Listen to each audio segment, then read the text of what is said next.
has like wheels and loft and everything.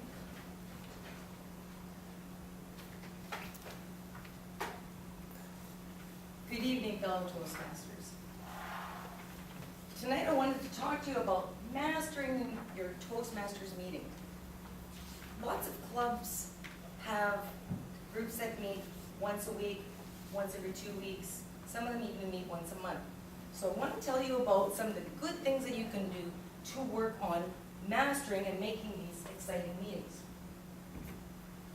One of the most important things you want to do is you want to create the right environment for everybody to come in. Depending on where your club is, this is a student club. So obviously you want to cater to the students. We have to be a little bit understanding when they're a little bit late. We don't give you a hard time because you've got exams and classes. So treatment of guests. Guests become new members. We want them to feel comfortable. We want them, I actually heard Chris today saying to somebody, how did you hear about Toastmasters? That's exactly what you want to do. You want to be asking, how did you hear about us? What brought you to Toastmasters? Because everybody has their own path. The treatment of members. Everybody is important. Whether you're a veteran or whether you're a new member, it doesn't matter. Everybody is treated with respect. Attitude of all the members is very important. The older members are acting as role models. We want people to think that we're actually professional people as we're learning. One of the things about having a good attitude about Toastmasters is being prepared and being here, mind, body, and soul. Sometimes, and I'm just as guilty, I show up in a meeting and something's on my mind and all of a sudden I find myself drifting away. And I have to bring myself back into the room. When you're here for a purpose. Stay focused. The room. All the rooms really should be set up. This is a good setup. I like the U-shape because you can all see each other.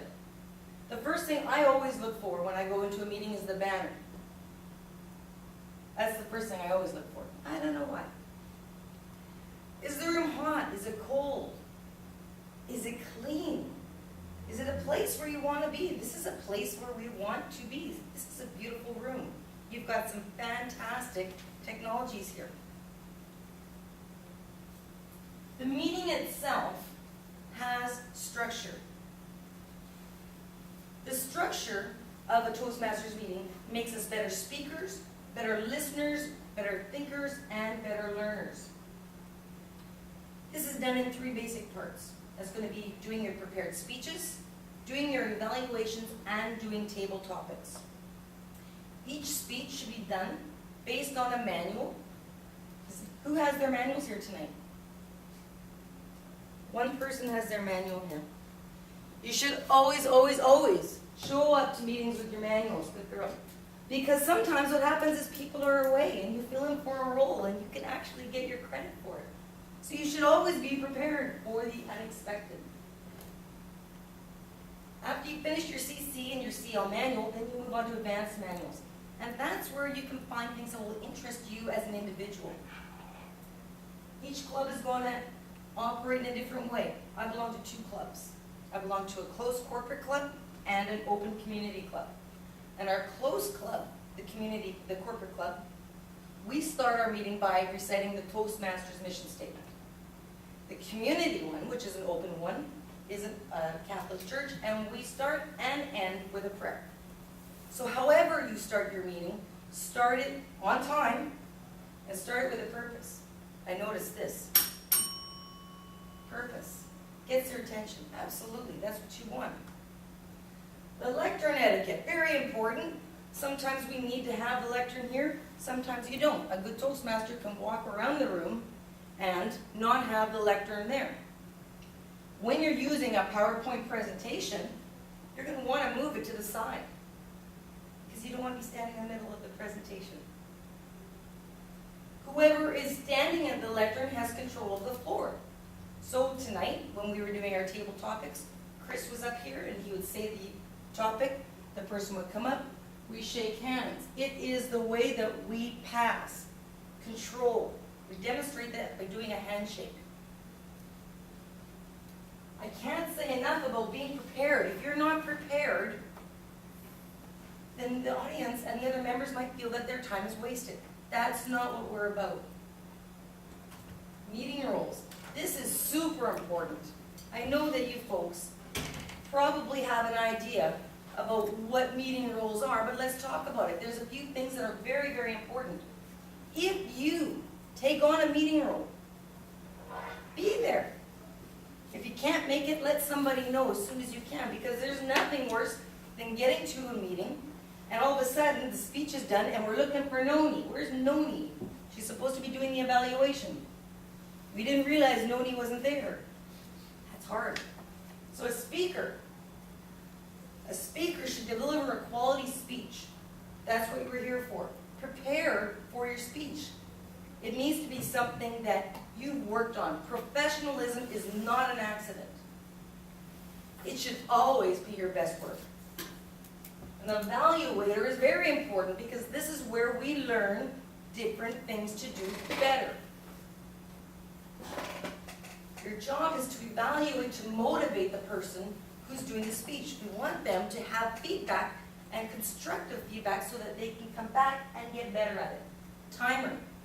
Oh, the timer and I are never good friends because I always seem to go over my time and I don't like getting clapped down. But it's a very important thing, especially in Toastmasters. Time management is very important.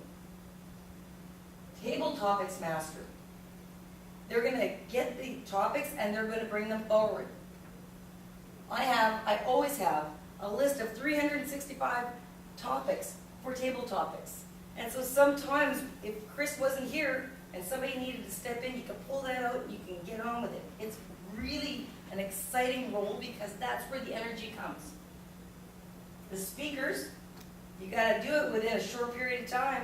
It makes you think on your feet. And when you don't know what you're going to talk about, what you do is exactly what, Levin's not here, but just about to brag about him.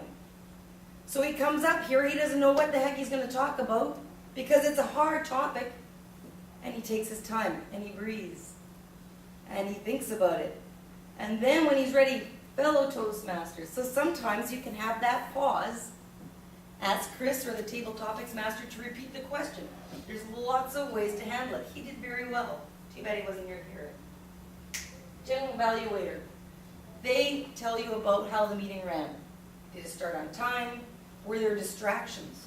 People's cell phones. I went to a meeting a couple weeks ago and I was a guest there, and they had this rule: if your cell phone rang, you paid $20.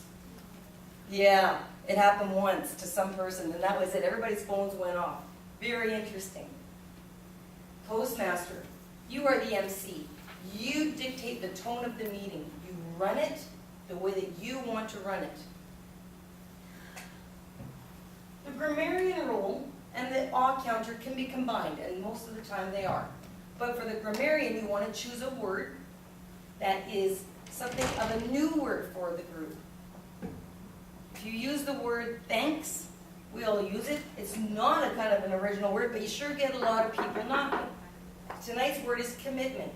And I think I'm the first one to use the word of the day. Good word. Excellent word. The only thing I could say, Mike, is you should have it written down so that people can see it. Awe counter. Very important. Who's the awe counter? That's you, ma'am. Very important to pick up on not only the ahs, the double words, the grammatic errors, the unnecessary words. My favorite word that I get nailed on, I don't do ahs a lot, but I do so. Just in case you needed to know that. Reports should be complete, concise, and brief. When you get up here and you're doing a report, you've got like 2 minutes. Don't take too long. Don't go over your time because this is very important for a Toastmaster. There's roles. Who's an executive here? Yeah, absolutely. So these folks have additional things that they do outside the meeting. You're all welcome to go to the executive meetings, but this is where things get decided. I'm not going to go into every single role because if you want to know about these roles, I'm sure that they talk about them right before elections.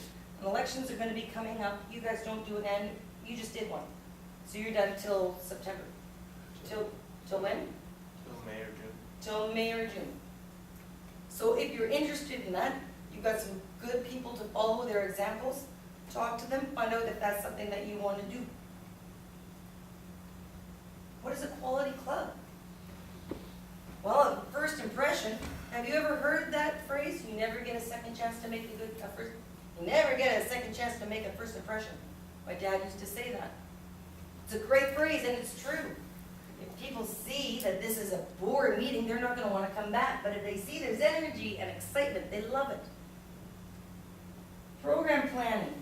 You want to make sure that everybody is plugged in. It doesn't matter whether or not you have an assigned role. Everybody's responsible for the excitement and the energy. Fellowship and variety. I belong to Toastmasters, and I work at the Surrey office. We also have a sister club in Vancouver, and we arranged a meeting so that we could meet together. Fantastic. Meeting up with other clubs is really, really exciting. Doing a new member orientation. New members are here, yes? Saw a couple here, you betcha. So this is something that your club should be doing. Maybe setting you up with a mentor if that's something that you want. But you need to know that there are some responsibilities. It's not just coming and paying your money.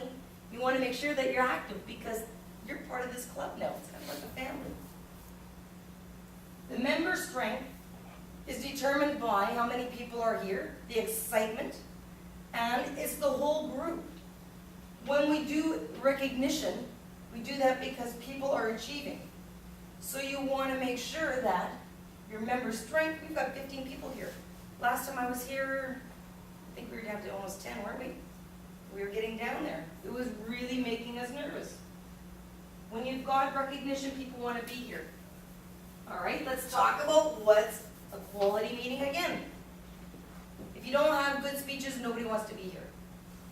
If you don't evaluate and give an honest evaluation, it's not a lot of fun either. I like getting evaluated. I like hearing the hard stuff because that's how I grow. Recognition. I say that a lot because I personally like it. I like people saying, hey, you're doing your second CC. I'm doing my second CC. I've already done my CL. I just keep doing it because it feels good. I like getting those pats in the back. Integrate your competent leadership. That's what I was talking about. Bringing your manual because all of a sudden you realize you've got something done. And the educational program. Somebody who's organized, knows where they're going, and they work on their educational program. You need to take charge of your own learning. So we've got different types of meetings. Sometimes people come into a Toastmasters meeting and they think that they need to do, for example, table topics, speeches, and evaluations. You can do anything that you want. So neighborhood concerns. You can have two members writing opposing viewpoints and bring it together. You can debate an issue. Well, students, my goodness, that's what I was taught in university. You're supposed to challenge everything. You don't believe anything. You need to prove it to me. Show me. I want to hear this. Those are great. If you select a topic and you run it through as a debate, a lot of people get excited about that. Performing without preparation. Have I not been just telling you about being prepared? That is important, but this is something a little bit different. This is purposefully not being prepared. It's like impromptu stuff. So what you do is you put the roles in an envelope and you let members select the roles right at the beginning of the meeting. So you don't know what you're doing, except for the speakers. Speakers should know that they're talking. That kind of keeps you on your toes. I love the grab bag meeting. Same sort of thing, 2 envelopes, names and roles. Here you go, let's find out what we're going to do. And you don't have a lot of people stepping up to roles. Sometimes that's a good way of getting them to step up to the plate. Video recordings. If you go to Toastmasters website or if you go to any of the sites that have support and reference material, you're going to see really good speeches. And if you're looking for a particularly good speech, it's called Fortune Cookie. Fortune Cookie is one that you really want to bring to your club. When you're looking for themes, you want historic events. Things like maybe Canada Day, canvas activities. Anything like this is a great theme. And you can also do other sorts of things, celebrating birthdays, people's court, expressing opinions. You can see there's so many ways you can take your Toastmasters meeting. If you're bored with that, I can't see students doing that. You've got some speech contests. There's 2 of them in the year. Table topics. If you don't have some, you have skits, conversations, rants. Love rants. Those are great. Anything that you can find, and even an advanced notice topic, something bigger that people need to plan a bit more for, you can do that. A lemonade topic, what if? So keep that in mind to keep your meeting excitement.